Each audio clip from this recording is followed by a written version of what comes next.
நம்ம காவேரி எல்லாமே சேர்ந்து ஒரு வயல்ல புல்ல தின்னுகிட்டு இருக்குன்னு ஃபோன் அடிச்சிட்டாங்க. வந்து பார்த்தா மாடு கட்டிக்கிட்டுக்கு டாமி வேற ஓடியாந்து மாடு புறம் அங்கிட்டு போயிருச்சு. என்ன பண்ணிக்கிட்டு இருக்கீங்க வந்து பார்க்காம அப்படின்ட்டுச்சு. சரி கோச்சுக்கிறதப்பா எல்லாரையும் ஒரே இடத்துல விட்டுட்டு போயிரு அப்படின்னு சொல்லிட்டு பார்த்தா மாடு ஒரு இடத்துலயும் கண்டுக்குட்டி ஒரு இடத்துல நிக்குதுங்க. ஒன்னா போய் இழுத்து வச்சிடலான்னு பார்த்தா கண்டுக்குட்டி வேற சைட்ல மறுபடியும் போயிட்டு இருக்குங்க.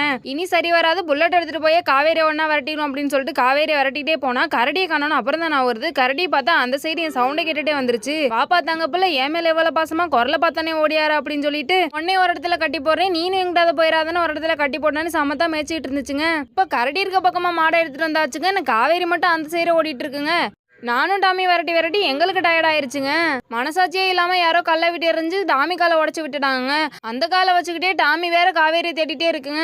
ஒரு அளவுக்கு மேல டாமி கேட்கோ வந்து நீ போ நான் பாத்துக்கிறேன், மாடு வந்தா வரட்டும் வரலைனா இருக்கட்டும் அப்படின்னு சொல்லிட்டு டாமி என்னை வீட்டுக்கு போக சொல்லிருச்சுங்க. சரி நானும் வீட்டுக்கு போயிட்டு வரேன், நீ ஒன்னும் கவலைப்படாத மாடெல்லாம் வந்துடும் அப்படின்னு சொல்லிட்டு டாமி கொஞ்சம் ஆறுதலை சொல்லிட்டு வீட்டுக்கு வந்தாச்சுங்க.